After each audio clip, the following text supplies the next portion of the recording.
a visitor from across the sea, 1957. In the spring of 1957, a young American biologist, Dr. Helen Dawes, found herself among the trickling tourists who now visited the Mabel Hevering Memorial Conservatory. Helen, a vibrant research fellow out of Cornell, sent to Europe on a Fulbright, possessed a fascination with coevolution, chemical lures, and those borderlands between botany and zoology. The family stories of the notorious blood orchid had reached her through obscure bulletin sand, through a great-uncle who had once watched the sky burn above Central Park's blazing glass house. With notebook in hand, she toured the rose parterres, read the plaque, and paused long under a framed charcoal rubbing of Wedderburn's journal entry. Beauty and danger often grow side by side. Be sure which root you water. That evening, Helen wrote in her diary, "The site is unassuming, almost sleepy. Yet in every dewy corner, I feel the hush of a lesson larger than the garden. I must locate the original cue slides, the paraffin blocks with sap residue. We have new chromatographs now, perhaps we can learn what earlier decades could only fear." She posted a polite request to the bureau in Geneva and to Q's archivist. Within a month she held, in a climate-controlled envelope, 2 glass slides bearing faint crimson streaks of hemavorax sap, deemed safe, inert, and inert they seemed. But chemistry had come a long way. The temptation of knowledge. Helen took the slides to the new biochemical wing at King's College London, where mass spectrometers now sang like orchestras. She diluted a micro-quantity in sterile saline, ran spectral analyses, and flagged a peculiar, previously undescribed alkaloid dense with nitrogen rings, structured like no tropane nor phenethylamine on record. Her mentor urged caution. "Do remember, Dawes. Some discoveries stay caged for a reason. But cautions are faint against the drum of pure scientific thrill." Under double-O seal hoods, she repeated the extraction. This time, pairing with radio-labeled precursors to trace metabolic pathways. One Friday, alone in the lab after midnight, she watched the detector spike and felt the same electric shiver Wedderburn must have felt when first the orchid rustled to life, a certainty of stepping beyond the familiar map. She drafted a short note to Nature. "Novel alkaloid. In extinct orchid potential pathway. For non-much cholinergic neuromuscular blockade. Echoes of the past. News travels quickly in narrow circles." Within a week, a cable arrived from Geneva. "Caution urged, stop protocol HY Veen, still in force, stop consult archival committee. Before any culture or synthesis, stop." Helen bristled. She was not culturing a plant, merely dissecting molecules long dead. A month later, a second envelope appeared, bearing the Royal Horticultural Society seal and a Surrey address. Holly Lodge Advisory Trust. Inside, a single sheet in crisp fountain ink. "Dr. Dawes, your diligence honors the memory of those who came before. Yet remember, once, the world needed only a perfume to forget caution. We counsel a measured pace, open shutters, and steady hands." The trustees. The postscript carried 3 initials. T.V. Thomas Vale, now grey, yet apparently still guardian of Wedderburn's Lane. Crossroads. As autumn coppered London's plane tree leaves, Helen convened a small symposium. 5 chemists, 2 toxicologists, and 1 ethicisto decide a course. Options. Publish fully. Advance science. Risk replication without safeguards. Deposit results under restricted archive. Delay progress. Invite black market curiosity. Share only partial structure. Hold synthesis path confidential. Under international treaty. The debate lasted 10 hours. Finally, they voted 6-3 for option 3. A sealed dossier was lodged with Geneva. An abstract, stripped of synthetic details, went to Nature, citing both Wedderburn and Reichenbach. The quiet garden endures. In Surrey, the trustees replaced the weather-faded plaque with a new bronze casting, adding a final line, approved unanimously. May each generation relearn the difference between opening a window and tearing down a door. Tourists still wander the beds, inhaling safe roses, while high above among satellites and rumbling jet human curiosity probes farther than ever. But each launch, each splice of code into living cells, now carries, in footnotes or whispered recollection, the parable of a strange orchid, a shy gardener, and the cousin who brandished common new sense like a shield. As for Hemivorax venenatus, perhaps it lingers only in dusty ledgers and metabolite spectra. Yet if one stands in a greenhouse at dusk, when mists rise and the world smells half of honey, half of earth, and thinks they catch a thread of jasmine sharp as memory, it is wise to recall Aunt Mab's law. Step back from the bench and check that the furnace is still warm. In the chill hush of London's winter, 1958, Dr. Helen Dawes gazed at Westminster's soda-washed stone from the upper deck of a red Routemaster, and wondered how history could look so calm while her nerves jangled like telegraph wires. The abstract and nature-paired of its syntheses, yet tantalizing, had run only a fortnight earlier, but already she'd fielded 3 telephone calls from the Ministry of Supply and 1 cryptic visit from a man who produced no card, only a soft American accent and a suggestion that Cornell would be thrilled to see her back home, once she'd finished her very important work for Her Majesty. That work, unbeknownst to all but a dozen officials, now rested within a steel-lined sub-basement beneath Whitehall.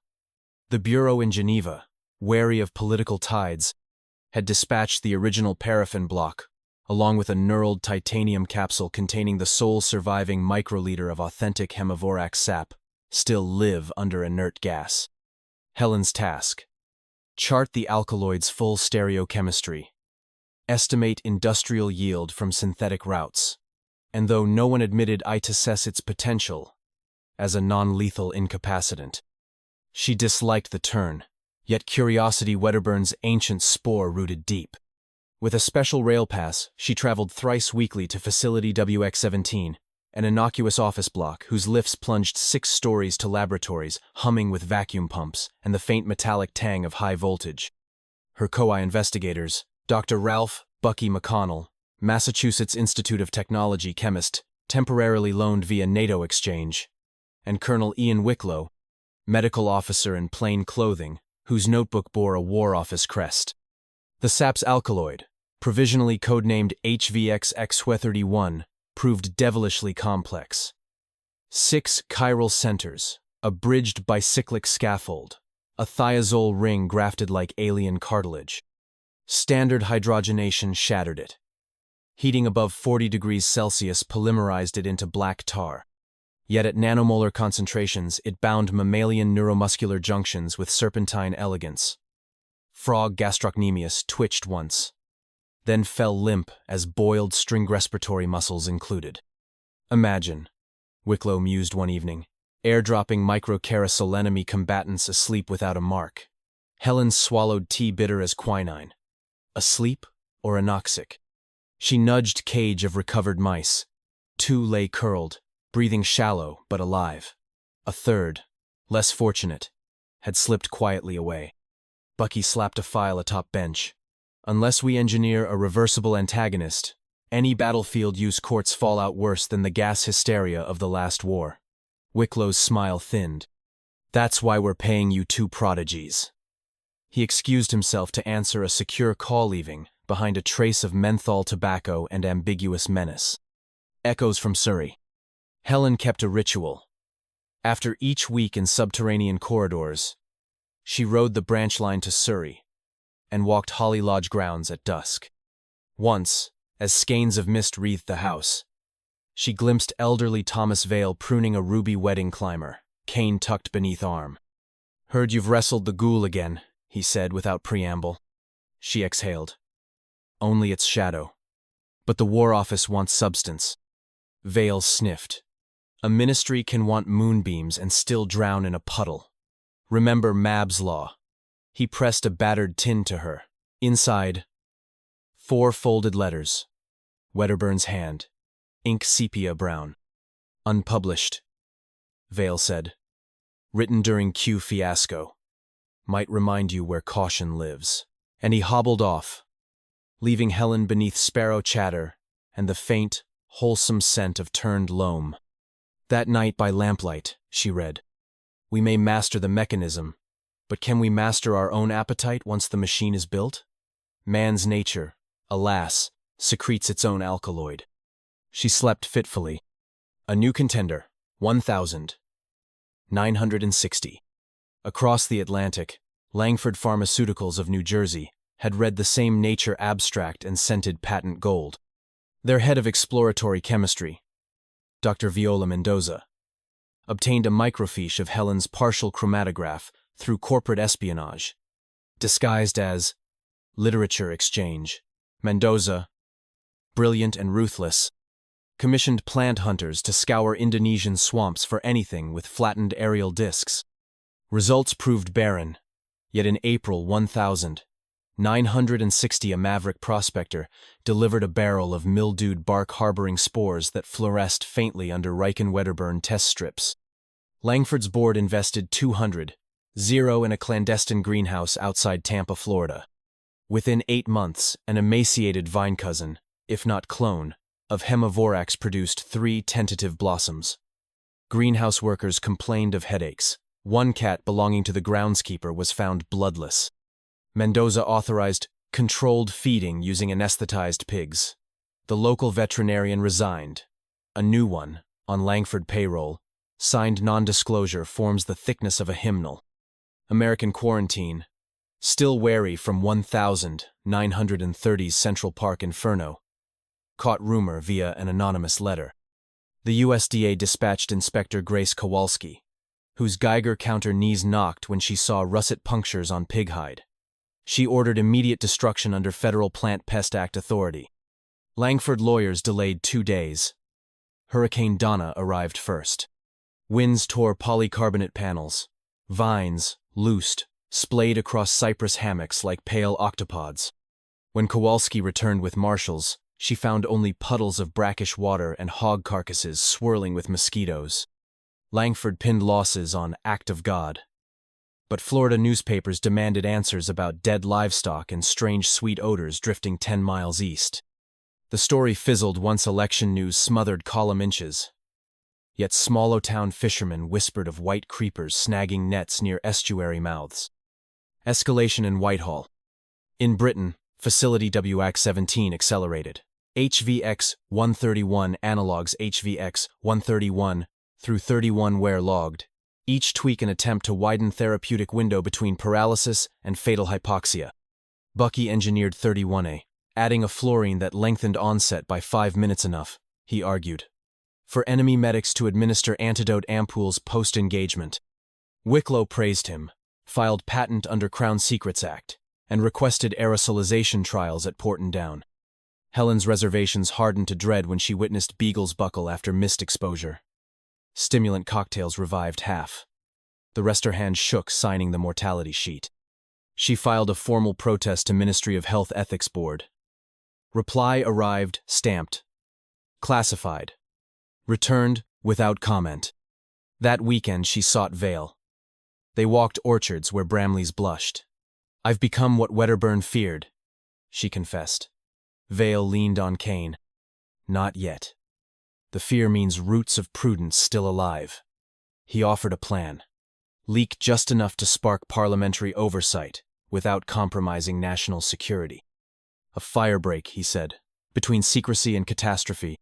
They drafted an anonymous brief, referencing Langford's Florida escapade and British Beagle trials, laced with citations from Wedderburn's private lettersall couriered to the Times science editor. Printing presses Word, columns titled, From Flower to Weapon, The Twisting Vine of HVX Utherty. 1. Hit breakfast tables nationwide. Public uproar thundered. MPs grilled defense ministers on live radio. Within a fortnight, Porton Down trials were suspended pending Royal Commission review.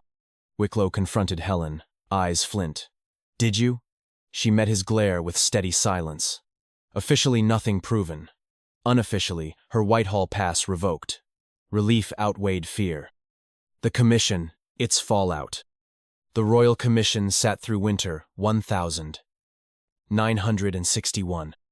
Testimony ranged from Kew botanists to Florida vets. From Geneva bureaucrats to aging Thomas Vale, who delivered his statement seated, voice frail yet barbed. I watched good men scorch lilies to save strangers. Let us not now harvest the same flame for profit or war. Newspapers printed the line in bold italics. Final report recommended. Immediate destruction of all live hemavirax material under international monitoring. Classification of HVX 131 and analogues alongside nerve agents under Geneva Protocol expansions. Establishment of Wedderburn Hevering Trust for Ethical Botany, funded by both Crown and private donors, tasked to audit high-risk phytochemical research. The Cabinet, wary of ballots, adopted most clauses. Facility WF-17 repurposed to vaccine research. Langford Pharmaceuticals, facing U.S. Senate subpoenas, shredded Tampa greenhouses, and paid hush settlements. Viola Mendoza resigned, later resurfacing in Brazil, under new venture. Biolumina rumors of genoided noctilucent orchids persisted. Helen, exonerated publicly yet persona non grata in certain corridors, returned to Cornell, a folk heroine among graduate students who plastered lab doors with sketches of vampire flowers wearing peace symbols.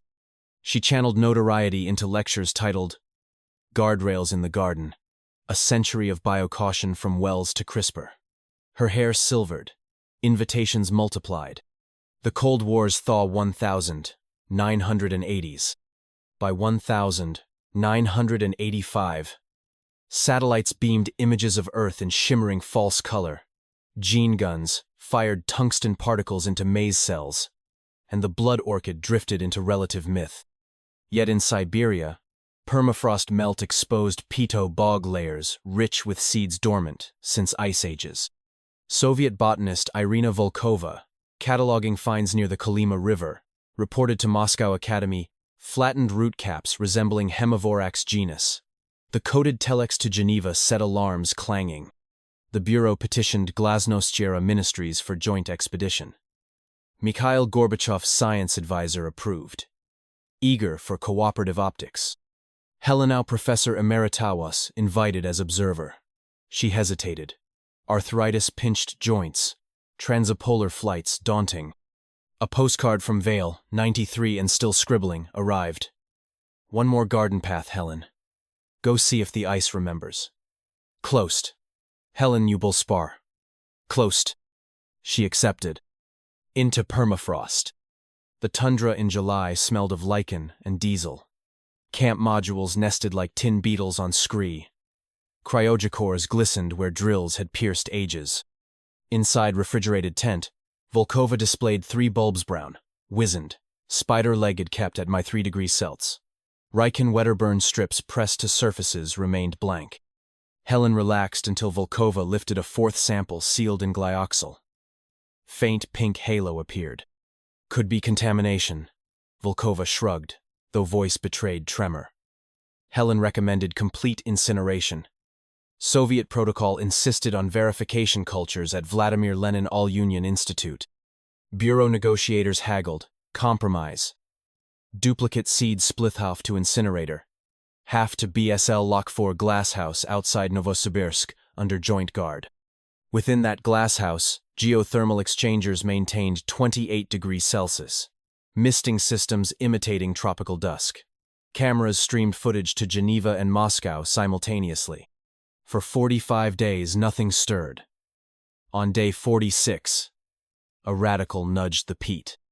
Gene sequencing team sat vigil. Early reads suggested polyploid hybridization unknown in vascular plants' fragmented chromosomes, perhaps from radiation cracks in ice. Debate raged. Was it truly Hemavirax? The discs, forming on aerial roots, matched Wedderburn's sketches with unsettling fidelity. Yet perfumery, genistha, terpene synthase clusters were truncated. The blossom, when finally birthed, smelled faintly of apples, not jasmine.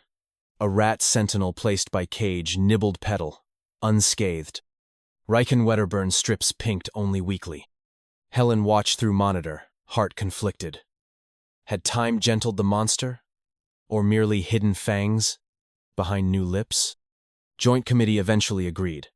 Specimen posed low risk, but progeny would be rendered sterile by gamma irradiation before any horticultural study. Seeds crimsoned, then turned chalk.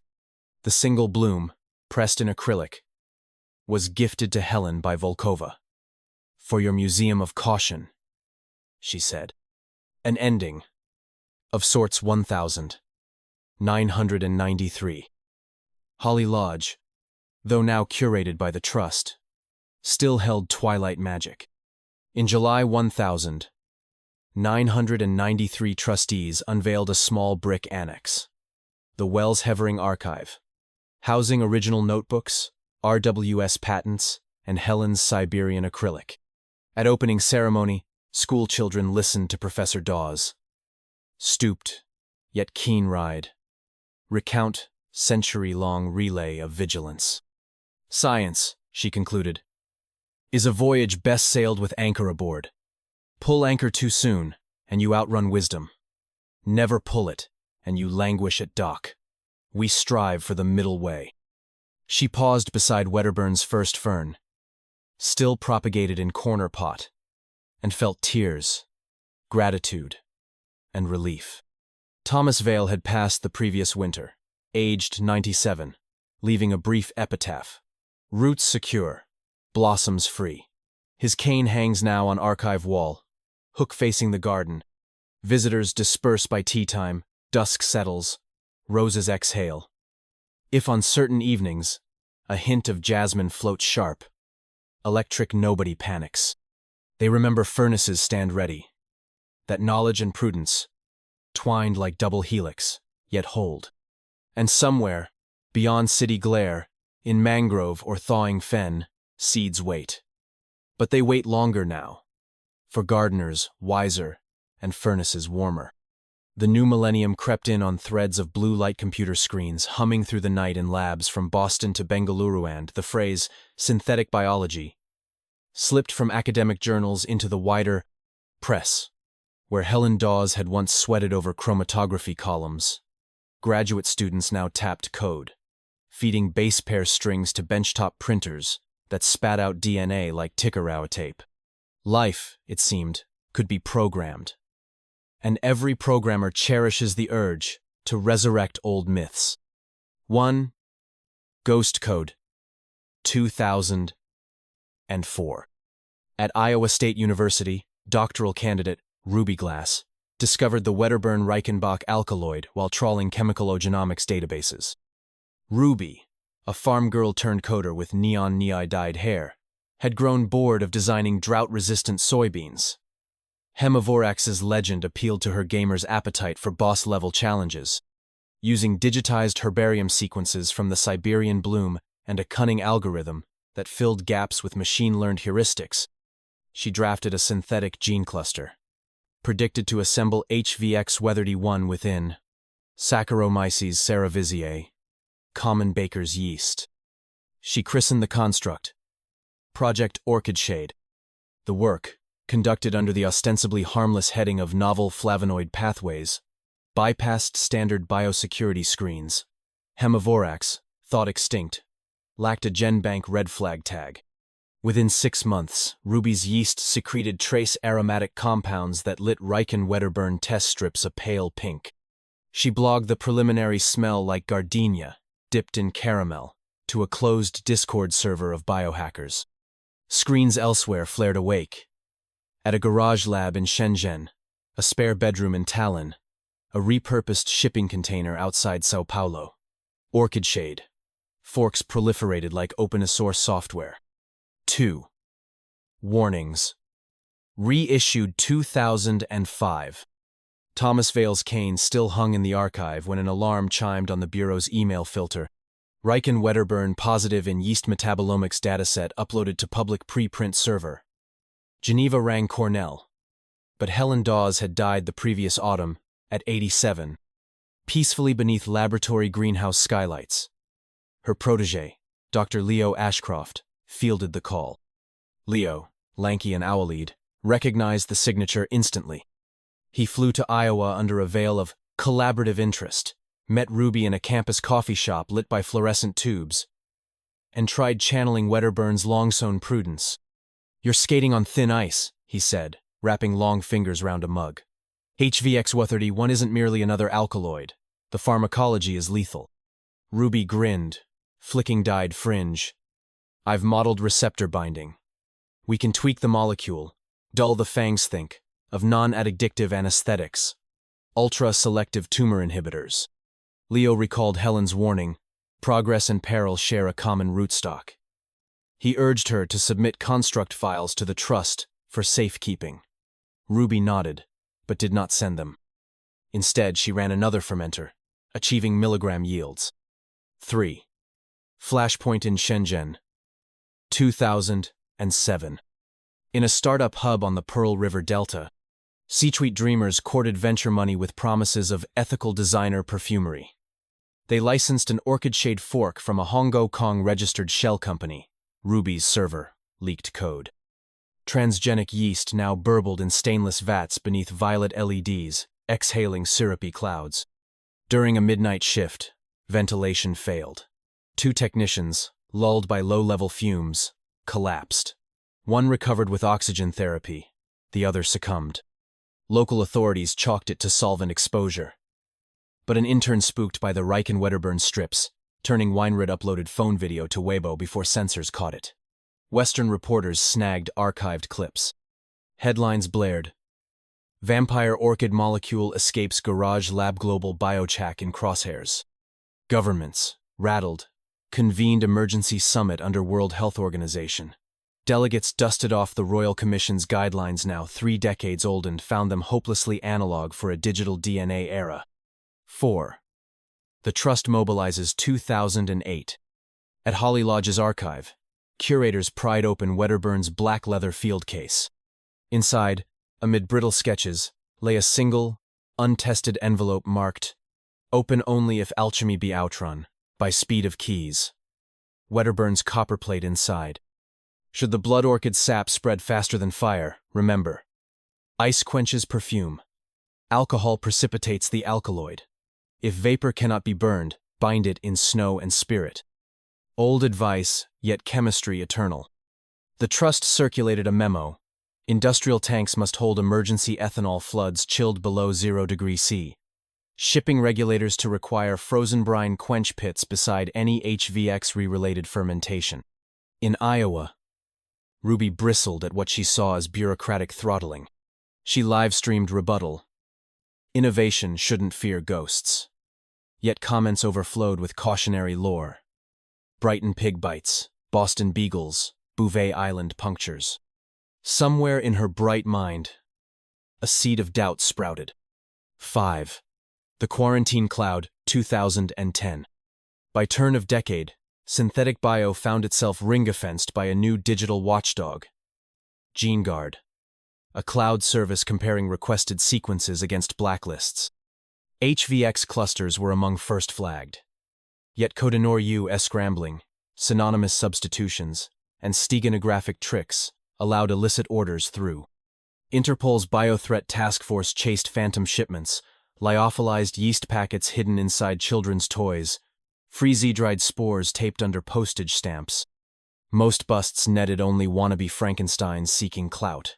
But one raid in Rotterdam seized 2 kilos of dried root lichen, saturated with crude HVX derivative.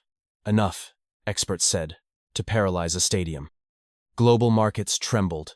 Chemical stocks surged on speculation of anti-Fillich antidote royalties.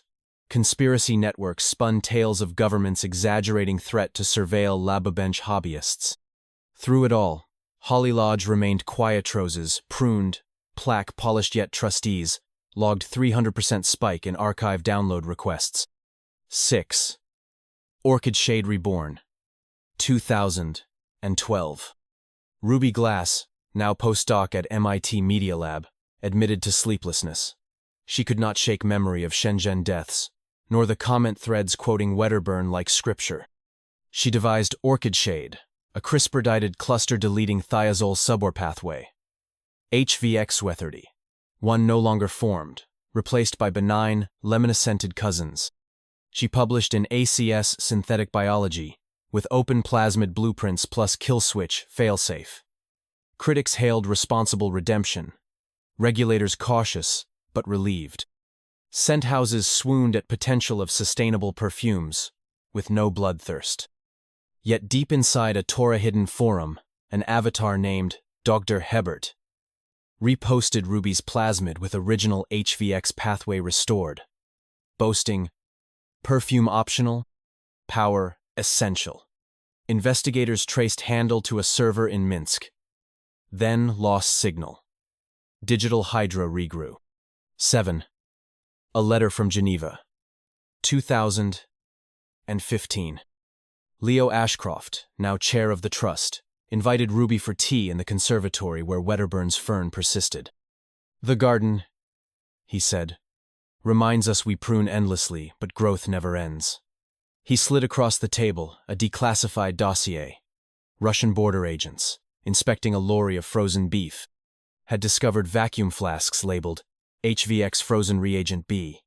Each contained crystalline powder inert below. -5 degrees Sinstant aerosol once thawed. The driver hinted at buyers in desert lands. Ruby's stomach lilted. She asked Leo, "I started this chain reaction, didn't I?" He shook head gently. "Curiosity began long before us. Responsibility, however, is ours anew." He proposed joint open audit labs, where every HVX experiment live-streamed to global citizens' sunlight as antiseptic. Ruby agreed, hoping transparency could outpace shadow trade. 8. The Sunlight Gambit 2018. The Open Orchid Initiative, OOI, launched from converted aircraft hangar near Cambridge. Benchtop fermenters, rigged with 360-degree cameras, piped live data to blockchain logs. Journalists hailed it CERN for petals. Schoolchildren in Nairobi could watch PhD fellows pipette. First test. Produce micro-quantities of HVX analog, 31X. Then immediately neutralize via Wedderburn Ice Spirit protocol, verifying no off-site drift. Success flagged green across dashboards. Regulatory agencies took note. Maybe openness could tame teeth. But watchers included wolves. In Nevada, a hacker collective cloned OOI's Git repositories, tweaking failsafe sensors to broadcast normal while vials filled. They sold blueprint to darknet broker at Bloodbloom. 9. Crisis at the Festival. 2020. August 2020. Global pandemic had already strained hospitals. Fear of invisible pathogens primed nerves. At Solstice Electronic Festival, outside Berlin, 10,000 masked revelers crowded tents. Amid bass thunder, a sweet, overpowering fragrance rolled at first welcome after latrine whiffs. Within minutes, dancers collapsed like dominoes. EMTs detected no opioids, no sarin. A field doctor, recalling War College, dabbed Riken Wedderburn's strip on a sweat-damp shirt. Crimson flare. News bulletins screamed, "Orchid shade attack." Death toll, 17. Hundreds requiring ventilators but surviving. Forensic swabs traced aerosol canisters disguised as fog machines, their feedstock matching Nevada Hacked signature. Investigation led to Belarusian shell persona. Trail vanished in server farms. Public outcry eclipsed pandemic briefings. Biohackers worldwide faced raids. OOI livestream froze. Donors fled. Parliamentarians proposed draconian licensing. DIY bio community protested. Ruby testified via video. The problem isn't open science. It's half-open, half-shadowed science. Close doors and shadows grow larger. The committee rumbled disapproval yet logged her points. Wedderburn's plaque, glimpsed in her background feed, trended on social media with hashtag prudent curiosity. 10. ICE, Spirit 2021. A multinational task force dubbed Project Furnace deployed mobile incinerators, Wedderburn style, to seize clandestine fermenters. Over 18 months, they neutralized 24 sites from Guatemala to Vladivostok. Each time they read the old two-line mantra, spy it, tie it, fry it. Yet each closure birthed forums lamenting lost plant rights. HVX had become meme, symbol, devil, and idol alike. Ruby, exhausted, retreated to Holly Lodge as visiting scholar. On misty dawn, she found a bud on Wedderburn's unassuming fern-rare sporophyte after century dormancy. She laughed, teary. Life chooses odd moments to flower. She drafted the Holly Manifesto, blending Welsian prose with modern policy. 1. Translucent tools. Every biolab shares live metadata. Nothing runs unseen. 2. Reciprocal licensing. Any HVX derivative must bundle counteragent recipe and neutralizing protocol. 3. Distributed guardianship. Global citizen network to monitor gene sequence orders flagged by AI Sentinel nicknamed MAB. UN Bioweapons Convention, annex the manifesto, non-wood binding but potent. Ruby presented at Geneva, in front of Wedderburn's acrylic Siberian bloom, now loaned from archive. Delegates stood some hesitant. Some fervent hand offered applause echoing between marble columns. 11. Approaching 2025. Beyond. As the 2020s waned, climate change thawed deeper permafrost, exposing new archives of prehistory. Genosplicers eyed mammoth meat. Virologists pored over Paleolithic segments. The ghost of Hemivorax remained sentinel. Each excavation now accompanied by portable Riken-Wedderburn tests and on-site ethanol ice quench pits. Ruby, elected first director of the Wedderburn-Hevering Center for Bioethics, Innovation, taught incoming cohorts the parable as case zero in responsible innovation. She kept a cutting of the fern sporophyte on her desk, watering it lightly, mindful of overindulgence. On her 60th birthday, she opened a letter sealed decades. Helen Dawes had written it soon after archive inauguration, to be delivered when a successor feels equal parts pride and apprehension. The note: if you read this, dear student of tomorrow, you stand where Wedderburn stood on edge between marvel and menace. Remember, furnaces burn hot, but wisdom must burn hotter still. She folded the letter, eyes glistening, and stepped outside where roses glowed under smart lamps tuned to bees' circadian rhythms. Night carried a scent-clean, humble earth. No sinister jasmine. Still, she found herself checking that the freezer keys in her pocket remained, that ethanol supply was full. Because vigilance, like roots, must live on. The winter of 2026 arrived hard and bright, glazing London's pavements with thin ice that squeaked beneath the smart souls of commuters pouring out of electric buses. From her office on the top floor of the new Wedderburn-Hevering Bioethics Tower, Ruby Glass could look south toward the Shard, its glass face mirroring dawn like a blade poised above the city. Below her window, engineers tested an automatic incinerator drone nicknamed Salamander, intended to drop from airships and flash fry any uncontained bioreactor in remote terrain. The furnace, she mused, has grown wings, but vigilance, like weeds, spreads untidily. Somewhere in the knots of suburbia, RWS strips were turning pink again. The black chrysalis. Early January, a cluster of traceable lineage tag alerts pinged simultaneously in Shenzhen, Johannesburg, and Buenos Aires. 3 separate DNA H-print order seach with different alias, each fragment innocuous, alone joined like puzzle pieces into a partial HVX31 cassette when superimposed. The AI Sentinel MAB flagged the pattern. Within minutes, Geneva's bureau, Interpol Biothreat, and Ruby's center knew. Yet the order had already shipped from an unregulated micro-foundry in the Philippines.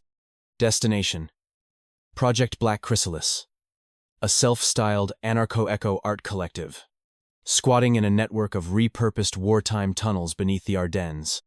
Interpol's request for Belgian police intervention hit bureaucratic frost. Ruby, recalling Wedderburn's decisive bid at Peters, Sons, resolved to act before pieces merged. She drafted a plan.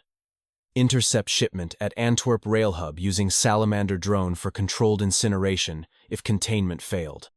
Colonel Sin Ian Wicklow Jr., son of her old Porton adversary, now liaison to NATO emergency biounità greed, though his voice crackled with inherited skepticism. This is diplomacy's thin ice, Dr. Glass. One misstep, and Europe slides into panic again. 2. Antwerp, intercept. The rail hub at dawn steamed with breath of locomotives. Ruby, clad in insulated hazard suit, waited in an operations van beside Salamander's cradle. Drone propellers hummed low readiness. A truck back toward Customs Bayit's manifest claimed freeze-dried algae enzymes. Thermal scan showed sub-00 cargo hold consistent. Belgian agents in plain dress signaled go. As doors rolled, crates of innocuous labels appeared. But a small steel case, nested under styrofoam panels, registered unusual density. Officers raised it. A chill fog, hysidry ice venting. Riken Wedderburn swabs pressed to condensation. Glowed soft rose. No immediate aerosol risk, vials sealed. But internal temperature, monitored via fiber probe, rose stubbornly above safety threshold likely. Sabotage to trigger thaw en route. Ruby ordered Salamander airborne. Drone Claw grasped the steel case, ascended 200 meters to exclusion zone where twin magnesium burners ignited. White corona blossomed against pewter sky.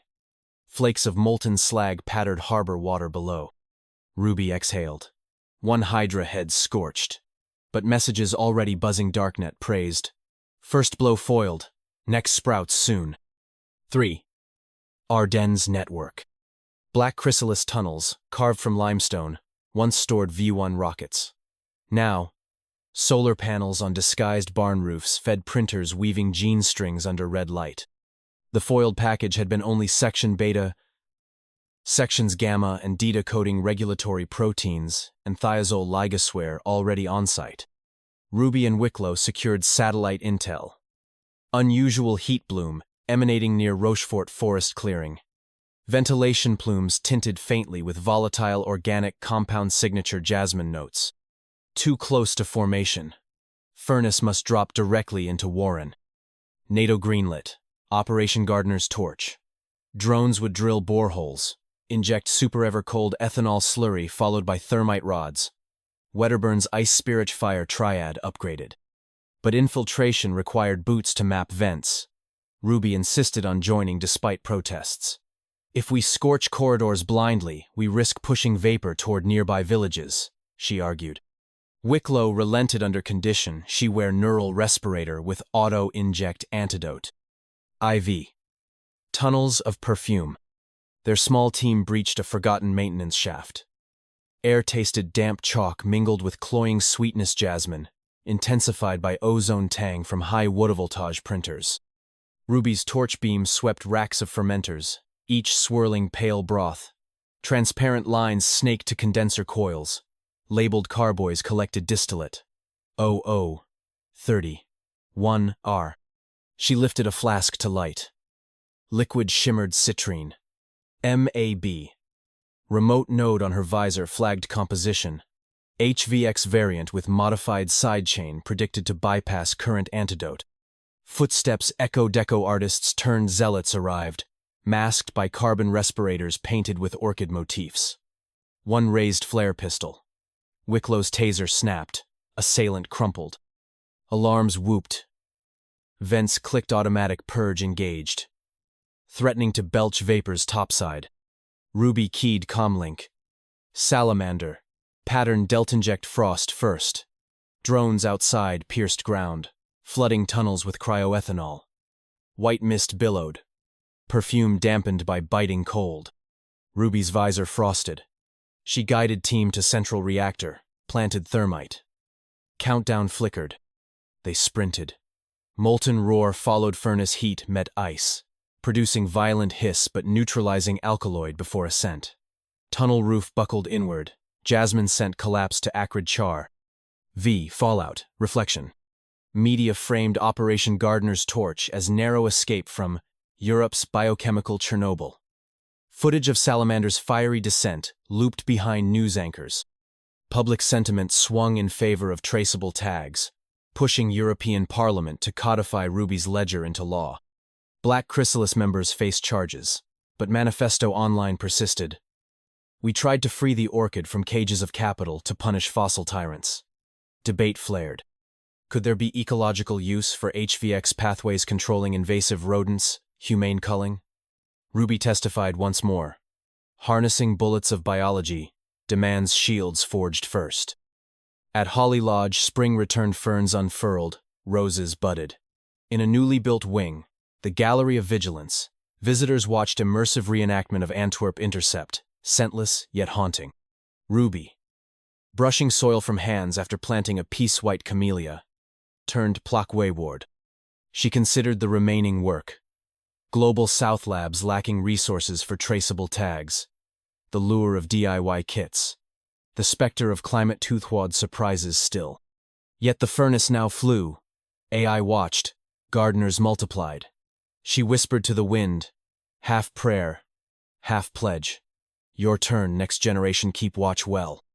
Ruby Glass thought she had grown accustomed to the rhythm of crises intercept, incinerate, legislate, teach, and yet the years following Operation Gardener's Torch revealed that history prefers syncopation. Patterns she believed predictable began to slip their beats. New melodies of hazard rose from places long ignored by the old colonial quarantine map. Seeds in the Monsoon. 2027. In May 2027, the Brahmaputra, swollen by Himalayan melt, spilled into Assam's freshly digitized tea estates. Drone footage caught farmers wading through chest-deep water as plastic drums bobbed past containers from a bio-incubator swept away when the riverbank collapsed. Ruby received an urgent voice note from a colleague at the Indian Council of Agricultural Research. We test new symbiotic fungi for drought resistance. Most harmless, but one vector meets your tag blacklist. HVX WeatherT1 regulatory element embedded, maybe by accident. Accident or not, the drums floated toward low-lying wetlands teeming with endangered river dolphins. Traceable tags pinged as they pinged off cell towers along the floodplain. But Assam's emergency resources were strained. Dengue outbreak, bridge collapse, political turmoil. A furnace drone could not navigate monsoon gales. So the trust partnered with local fishers. Bamboo rafts carried cold brine barrels. Villagers, primed through years of public health drills, wore improvised respirators fashioned from sari cloth and charcoal. Guided by smartphone AR overlay Sopanusource app coded by a Kenyan graduate of Ruby's program, they netted the plastic drums, hauled them ashore, and buried them beneath quicklime pits the tea estate had used for defunct fertilizer. For Ruby, watching live stream at 3 a.m., the sight felt like a culmination. Global South Guardians wielding their own furnace. She penned an op-ed in The Hindu. The future of biosecurity is federated. The piece went viral. Donations flowed to fund regional furnaces clay brick kilns lined with copper coils. Affordable, locally repairable. 2. The Arctic Blossom 2028. July 2028 shattered high-latitude records, 36 degrees C at Svalbard Airport. Permafrost cliffs crashed into fjords, releasing ancient spores. Norwegian microbiologist Ingrid Lien trekked with students to retreating Blomstrand Glacier and found something extraordinary. A dwarf orchid, mere 4 inches tall, leaves mottled deep maroon, pushing through newly exposed silt. Its scent? None cold suppressed volatile release, but its aerial roots bore flattened discs. Lien radioed Oslo. Oslo called Geneva. Ruby flew north with portable cryolab. Under midnight sun, they sampled tissue and ran RWS strips, pale blush, barely perceptible. Genomics on-site revealed a null thiazole synthase gene, the ancestral monster's fang shattered by random mutation. In council with Sami representatives, they agreed not to uproot, but to monitor. Cameras and microclimate shields erected. Genome published openly. Journalists dubbed it Hemavorax pacifica. Environmental NGOs proposed it as emblem. Nature heals itself. Ruby cautioned. Mutations can reverse. Still, she felt hope stirring proof that evolution sometimes turns weapons into ornaments. 3. The Deep PO Code Heist, 2029. Hope proved brittle. In January 2029, BioLedger, the global traceability blockchain, suffered its first quantum algorithm breach. Perpetrators wielding prototype annealer siphoned encrypted HVX sequence data before ledgers could rotate keys. Fingerprints led to a shell consortium in Lagos's Eco-Atlantic, where venture capital collided with lax oversight. Interpol's cyber unit, aided by MAB-2, traced rogue packets to a floating server farm moored offshore. The consortium's manifesto: democratize medicine, clone the stroke drug Big Pharma buried. Ruby argued for restraint upon dialogue with African Union, yet timeline tightened. Server farm powered by tide turbines also housed fermenters, already glowing on infrared. She flew to Abuja, met Minister of Science, Chinyere Afolayan. Afolayan bristled at neo-colonial overtones. Your furnace drones converge when Africa innovates, Ruby replied gently. Wedderburn's furnace belongs to anyone who needs it. They brokered joint inspection. Nigerian bioengineers plus trust observers. On deck of the Rustared barge, they found HVXV05 clones indeed, but with added riboswitch designed to deactivate in hypoxic tissue. A thoughtful safety measure. Trials on goat hearts showed promise. Ruby surprised herself advocating conditional license. Small scale. Supervised. Back in London, tabloids shouted, Blood Orchid greenlit for Africa. Parliaments frothed, but Global South scientists applauded. Wedderburn's plaque thus gained a new footnote in Yoruba. Kwe mole oko egbenyor, bioba fioju inuranti. Light gathers dirt if you forget inner vision. IV. Algorithmic gardeners. 2031. By 2031, generative biodesign, AI descendants of tools that once wrote trivial grant outlines, could conjure enzymes with improbable folds. Ruby's center launched GardnerNet, a public model trained on safe pathway datasets, refusing prompts containing flagged lineages. Hackers responded with adversarial tokens, but community patching kept pace. The furnace, now partly virtual, incinerated code before molecules. A symposium at Holly Lodge celebrated GardnerNet's success. Delegates toured the Gallery of Vigilance, now housing Salamander drone and Assam bamboo raft side by side. In the fern house, Hemivorax pacifica cutting sterila thrived in chilled pots, open for study. During closing toast, Ingrid Leon presented Ruby a single preserved bloom. Petals ivory, void of amber streaks, fragrance faintly of fresh snow. Proof, Ingrid said, that beauty may decouple from hunger. Ruby placed it beneath Wedderburn's fern and felt a chapter turn. V. The Last Furnace. 2033. Climate analytics predicted certain coastal labs would be untenable by mid-century. The Trust commissioned Skyhearth, a stratospheric incinerator platform using concentrated solar mirrors. Final evolution of the furnace. In test flight, Skyhearth sterilized 10 tons of expired viral vectors. Plasma O-torched to plasma streaks, like meteors. Standing beneath dawn contrail, Ruby, now nearing 70, acknowledged that the furnace's wings spanned Earth. She wondered, though, if the plaque's second clause, prudence, could survive burnout by automation. Gardens need hands, not just fire. She drafted her final initiative. Curiosity Fellowships, sending students into communities to co-create local bio-rules before crises arise. Because the gardener must live beside the roses. 6. Epilogue. 2035. Spring 2035. Jackdaws nested above plaque, newly polished by rain. Ruby guided a tour of primary school children.